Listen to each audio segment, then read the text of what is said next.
Have you ever wondered why some people seem to bounce back from mistakes, while others get trapped in endless cycles of what if thinking?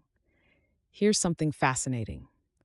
Neuroscience is now discovering that the biblical approach to handling regret actually rewires our brains in ways that secular psychology is only beginning to understand. Let's start with what regret actually does to your brain. When you ruminate on past mistakes, your brain's default mode network becomes hyperactive, creating neural pathways that essentially groove regret deeper into your mind. It's like walking the same path through grass until it becomes a permanent trail. But here's where scripture gets incredibly practical.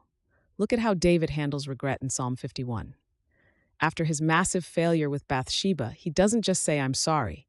He asks God to create in me a clean heart and renew a right spirit within me. That word create is the same Hebrew word used for God's original creation in Genesis. David understood something neuroscientists are proving today. You need new neural pathways, not just behavior modification.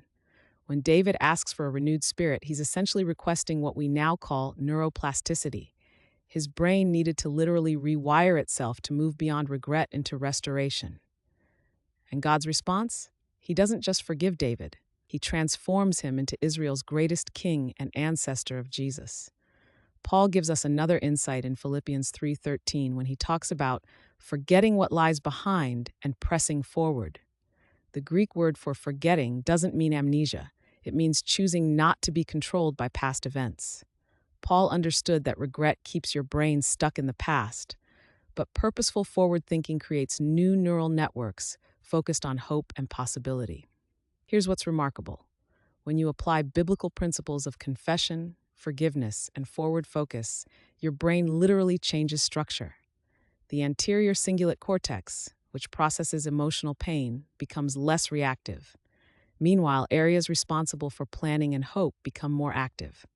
The Bible doesn't minimize regret or tell you to pretend it doesn't hurt. Instead, it provides a neurologically sound pathway. Acknowledge the failure, receive God's forgiveness, and actively rewire your mind toward His purposes for your future. So the next time regret tries to trap you in yesterday's mistakes, remember that God designed both your brain and His Word to work together for your freedom. You're not stuck with the neural pathways of regret. You're designed for the rewiring of restoration. What's one regret you're ready to surrender to God's transforming power? Let us know in the comments. And don't forget to subscribe for more ways Scripture meets science.